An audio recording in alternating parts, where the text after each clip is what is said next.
Hi guys, मी आहे तुमचा रवी. मंथन YouTube चॅनलच्या माध्यमातून आपण आरोग्यविषयी काही टिप्स एकमेकांशी शेअर करतोय. आणि आज आपण बोलणार आहे आरोग्य विषयामध्येच इम्युनिटी. हे शब्द सगळ्यांना कोविड नंतर जास्त माहिती झाला. त्याच्या अगोदर माहिती होता, पण इतका माहिती होता सगळ्या ग्राउंड लेवल पर्यंत असं नव्हतं. कोविड नंतर इम्युनिटी हा शब्द खूप प्रचलित झाला. म्हणजे अगदी सगळ्यांना इम्युनिटी माहित झालं की बाबा इम्युनिटी बूस्ट कशी करायची, इम्युनिटी कशी ठेवायची, काय असतं, कशा पद्धतीने करायचं, घरच्या घरी काही काढं बिड कशी तयार करायची, औषधं कुठली घ्यायची. म्हणजे बऱ्याच गोष्टी इम्युनिटीच्या भोवती फिरत होत्या. आणि खरं म्हटलं तर इम्युनिटीच्या भोवती सगळ्या गोष्टी फिरत असतात. जी एनर्जी आहे, जी शरीरामध्ये जी तुम्हाला कार्य करण्यासाठी खूप महत्वाची असते, बोलण्यासाठी महत्वाची असते, ऐकण्यासाठी महत्वाची असते, बाहेरने येणारं कुठलं इन्फेक्शन असेल, बॅड काही गोष्टी असतील तर त्या गोष्टींना थांबवण्यासाठी, त्यांच्या विरोधात लढाई करण्यासाठी, त्यांना घालण्यासाठी, आजार घालवण्यासाठी आणि शरीराची एक व्यवस्थित ट्रॅकवर व्यवस्थित शरीर ठेवणं, मेंटेन करणे, तुमचं पूर्ण सगळं काय म्हणतो दररोजचं डेली रुटीन मेंटेन ठेवणे, हे काम त्या इम्युनिटीचं असतं, त्या एनर्जीचं असतं. तर इम्युनिटी कुठं तयार होते? बाहेरून काहीतरी खाल्ल्यानंतर इम्युनिटी तयार होते का? नाही. इम्युनिटी फक्त आपण शरीरामध्येच तयार होऊ शकते.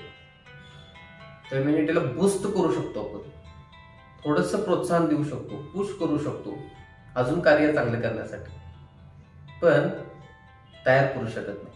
ती एक इंटरनल सिस्टम आहे शरीरामध्ये. एक काय म्हणतो आपण, ईश्वरानं असं एक निर्माणच केलेलं असं नाही की यानंतर हे तयार होणार. इथून कार्य करण्यासाठी एक काय म्हणतो आपण त्याला ऍक्टिव्हिटी, एक ऊर्जा लागणार आहे शरीराला, तर ती ऊर्जा इथून तयार होणार. आणि ही ऊर्जा एवढ्या एवढ्या ठिकाणी जाणार. इथं सैनिक उभा करायचे, जसं की देशाच्या सीमेरेषेवर सैनिक, आतलं सांभाळण्यासाठी पोलीस, काही वेगवेगळ्या ठिकाणी वेगवेगळे वर्कर्स, असं हे संरक्षणचं कार्य. आतून काम स्वच्छ करण्यासाठी जसं महानगरपालिकेचे कर्मचारी असतात, तसं ही सगळी पद्धत जी आपण बाहेर बघतो, ही सगळी पद्धत आपल्या शरीरामध्ये आहे. आणि यालाच आपण इम्युनिटी म्हणतो. हे कार्य करण्यासाठी, तुमच्यातली ऊर्जा व्यवस्थित ठेवण्यासाठी आणि तुमचं मेंटेन सगळं व्यवस्थित राहण्यासाठी, कोणताही आजार न येण्यासाठी, निरोगी राहण्यासाठी हे इम्युनिटीचं काम असतं. आता इम्युनिटी माझी किती आहे, तुमची किती आहे, कसं बघायचं? काहीतरी असणार आहे, काहीतरी सिस्टम असणार आहे. तर एक सिस्टम जे आहे, जी आपण एक 8 प्रश्न काढलेले आहेत की ते 8 प्रश्न हे तुमची इम्युनिटी किती आहे किंवा किती स्कोरिंग होऊ शकतं आणि माझी इम्युनिटी इतकी आहे, किंवा यामधलं कुठलं असं काही गोष्ट आहे की जी माझ्यामध्ये कमी आहे, त्यामुळे माझी इम्युनिटी व्यवस्थित नाही आहे असं दिसतंय. ही इम्युनिटी ओळखण्यासाठी आपल्याला किती आहे, किती कमी आहे, किंवा काही गोष्टी आपल्याला कशा कमी आहेत, त्यामुळे इम्युनिटी व्यवस्थित आपल्याला आहे की नाही ओळखण्यासाठी आपण हे 8 प्रश्न काढलेले आहेत. पहिला प्रश्न असा की पोट साफ आपलं होतंय का? किमान दिवसातून एकदा पोट साफ झालंच पाहिजे. सेकंड टाइम गेला अगदी चांगलं, पहिल्या ह्याच्यात झालं तर अगदी चांगलं, पण सेकंड टाइम ठीक आहे. पण सारखं सारखं जाणं पण योग्य नाही. पण पोट साफ होतंय का? आपला मुद्दा आहे पोट साफ होतंय का. फर्स्ट टाइम पोट साफ होतंय, किमान दिवसातून एकदा तरी आपण फ्रेश झालंच पाहिजे. तर बरेच जण असतात की 2 दिवसानंतर एकदा येतं. भोजन तसंच शरीरामध्ये असते, आतड्यामध्ये असते, कुजल्यासारखं होतंय, मग गॅसेस वगैरे बाकीचं सगळं चालू होतंय. हे पोट साफ होतंय का? जर होत असेल पोट साफ तर तिथं टिक करा. 8 पैकी स्कोरिंग किती मिळते हे आपलं आपण घरच्या घरी चेक करू. म्हणजे आपल्याला लक्षात येईल की आपल्याकडे इम्युनिटी कशी व्यवस्थित आहे. आणि याच्यामध्ये स्कोरिंग कार्डमध्ये जर आपलं काही कमी असेल तर आपला नंबर दिलाय मी खाली, मंथन निसर्ग उपचार केंद्र, मंथन नॅचरोपॅथी सेंटर. इथं या गोष्टी तुम्हाला व्यवस्थित अगदी छानपणे माहिती सांगून त्या तुमच्याकडून तयार करून घेतल्या जातात. दुसरा प्रश्न असा आहे की आपलं वजन तरी वाढलेलं नाही, आपलं पोट तरी वाढलेलं नाही. आता हे पोट वाढले की नाही मी नाही सांगू शकत, प्रत्येक जण आपापलं बघू शकतं. प्रत्येकाचं पोट किती आहे, प्रमाण किती असलं पाहिजे, वजन किती असलं पाहिजे, आणि ते जास्त आहे का नाही आपल्याला सगळ्यांना माहिती आहे. आपलं वजन तरी वाढलेलं नाही, आपलं पोट तरी वाढलेलं नाही, आपली पोटाची चरबी तरी वाढलेली नाही. ही एक गोष्ट खूप महत्वाची आहे यासाठी. तिसरी गोष्ट आहे की आपल्याला शरीरावरची जी त्वचा आहे ती अगदी स्वच्छ आहे का, कुठं स्पॉट उठले का, अँकल म्हणतो आपण त्याला, कुठं काय म्हणतो आपण त्याला, खाज खुजली वगैरे होते का, कुठं गजकर सारखे चट्टे आहेत का, त्वचा क्लीन आहे का, थोडक्यात कुठं आपल्याला खाज उठते, कुठं ॲलर्जी उठलेली आहे, कुठं काही फंगल उठलेलं आहे, चेहऱ्यावरची त्वचा एकदम व्यवस्थित आहे का, त्यात ते मुरमं वगैरे उठलेलं असतं, हे सगळं व्यवस्थित आहे का, हे तिसरी गोष्ट आहे. कारण त्वचा साफ असेल तर इम्युनिटी आपली खूप चांगली काम करते, याचं एक उत्तम उदाहरण असतं. चौथी गोष्ट की आपल्याला सकाळी उठल्यापासून संध्याकाळपर्यंत आळस येतो का, आपल्या कामामध्ये उत्साह असला पाहिजे. सकाळी उठल्या उठल्या आपल्याला फ्रेश होत नाही, करून आपण आळस देतो, फ्रेश वाटत नाही, किंवा दुपारी झोप आल्यासारखी उठते, अशा पद्धतीने आपण आळस देतो, किंवा संध्याकाळपर्यंत. असं तुम्ही सकाळी उठल्यापासून संध्याकाळी झोपेपर्यंत तुम्हाला आळस येतो, आळस सतत यायला लागला, सतत कंटाळा यायला लागला, सतत झोप यायला लागली, तर समजायची आपली इम्युनिटी कुठेतरी कमी होते. आणि असं असेल तर व्यवस्थित आळस येत नसेल, व्यवस्थित असेल तर इथं स्कोरिंगला टिक केले तरी चालते.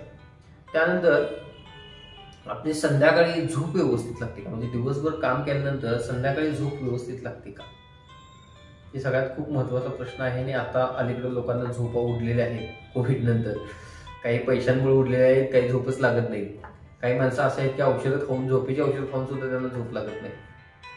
त्यामुळे आपली इम्युनिटी कुठंतरी कमी झालेली आहे, कुठंतरी प्रॉब्लेमॅटिक आहे शरीरामध्ये. त्याला टाळू नका, चांगल्या डॉक्टरांच्याकडे जाऊन त्याला दाखवा आणि त्यांचे सल्ला मार्गदर्शन घ्या. उगाच अंगावर काढण्याचा प्रयत्न करू नका, खूप धोकादायक आहे ते. आणि तुम्हाला सकाळपासून संध्याकाळपासून काम केल्यानंतर झोप लागते का व्यवस्थित, झोप लागली पाहिजे. झोप खूप महत्वाची आहे, किमान 5-6 तास झोप लागलीच पाहिजे. त्यानंतर सगळ्यात महत्वाचा मुद्दा की आपल्याला भूक लागते का. तर काही लोक भुकेची व्याख्या खूप व्यवस्थित पद्धतीने काही लोक करतात की मला समोरचा पदार्थ बघितल्यानंतर भूक लागते. ही भूक नाही आहे. भूक म्हणजे अगदी 2 वाजता कडाडून भूक लागते का, इतकी कडाडून की आता हे मला खाल्लंच पाहिजे, ही भूक ही दिवसातून एकदा तरी लागतेच का आपल्याला, अशी भूक लागली पाहिजे. पदार्थ बघून जिभेची भूक नको आहे आपल्याला, मनाची भूक नको आहे, पोटाची भूक पाहिजे. पोटाची भूक व्यवस्थित असेल तर पोटात गेलेलं अन्न लगेच पचन होतं, चांगलं पचन होतं. गॅसेस वगैरे असल्या काही गोष्टी होत नाहीत, अपचन होत नाही. त्यामुळे दिवसातून आपल्याला एकदा कडाडून भूक लागते का, आणि कडाडून भूक लागल्यानंतरच आपण खावं. त्यामुळे ही एक गोष्ट खूप मॅटर करते. तुम्हाला व्यवस्थित भूक जर लागत असेल तर मात्र तुम्ही त्याला टिकमार्क करू शकता, लागत नसेल तर मग टिकमार्क करू शकत नाही. त्यानंतर 7वा मुद्दा आपला असा आहे की तुम्ही दिवसभर जे काही काम करता त्याच्यामध्ये तुम्हाला इथं दुखतं, कुठं इथं दुखतं, कुठं इथं दुखतं, कुठं पोटात दुखतं, कुठं डोकं दुखतं, असं काय आहे का.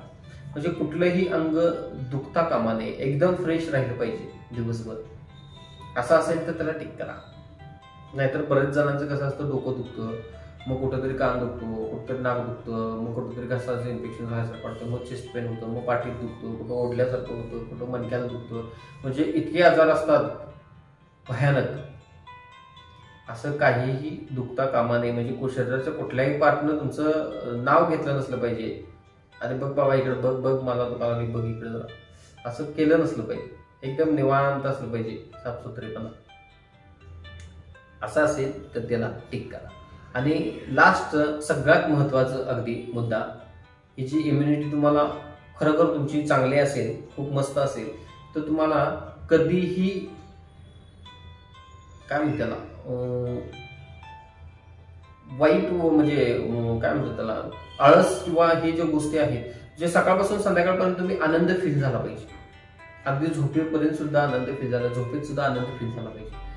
सकाळपासून संध्याकाळपर्यंत आनंदाचा जर तुम्हाला फील होत असेल, आनंद खूप वाटत असेल संध्याकाळपर्यंत, तुमची एनर्जी अगदी चांगली आहे, इम्युनिटी अगदी छान आहे, हे लक्षात घ्यायचं. कारण हा मुद्दा खूप महत्वाचा आहे की तुम्हाला कामात आनंद आला पाहिजे, तुम्हाला बोलताना आनंद आला पाहिजे, तुम्हाला कुठलीही गोष्ट चुकीची जरी असली पाहिजे तरी त्यात आनंद आला पाहिजे.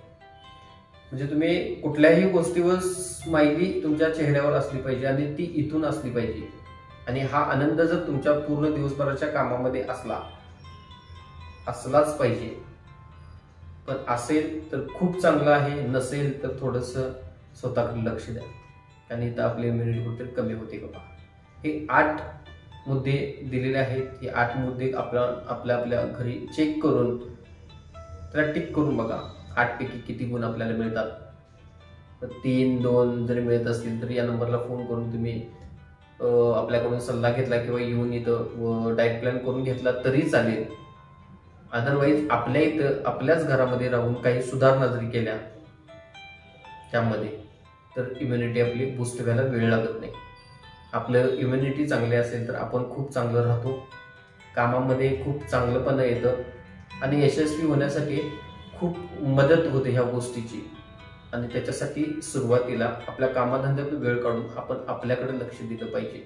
आणि ती खूप काळाची गरज आहे की सकाळी मेडिटेशन, योगासन, प्राणायाम, व्यायाम, डिटॉक्स ज्यूस, खाणं पिणं आणि एक टाईमशीर झोप हे खूप महत्त्वाचे आहे शरीरासाठी. आणि एवढा वेळ तुम्ही द्यायलाच हवा तर तुम्हाला शरीर पुढच्या काही यशस्वी होण्यासाठी किंवा तुम्हाला एक मोठ्या शिखरावर घेऊन जाण्यासाठी शरीर तुम्हाला मदत करेल. तुम्ही शरीराकडे लक्ष द्या, शरीर तुमच्याकडे लक्ष देईल. बाय.